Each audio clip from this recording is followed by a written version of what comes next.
സങ്കീർത്തനം 127. എല്ലാം ദൈവത്തിൻ്റെ ദാനം.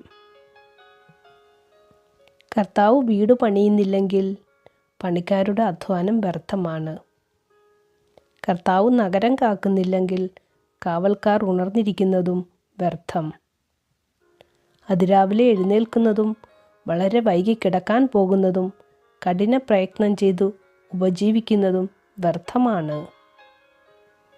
തൻ്റെ പ്രിയപ്പെട്ടവർ ഉറങ്ങുമ്പോൾ കർത്താവ് അവർക്ക് വേണ്ടത് നൽകുന്നു. കർത്താവിൻ്റെ ദാനമാണ് മക്കൾ, ഉദരഫലം ഒരു സമ്മാനവും. യൗവനത്തിൽ ജനിക്കുന്ന മക്കൾ യുദ്ധവീരൻ്റെ കയ്യിലെ അസ്ത്രങ്ങൾ പോലെയാണ്. അവ കൊണ്ട് അവനാഴി നിറയ്ക്കുന്നവൻ ഭാഗ്യവാൻ.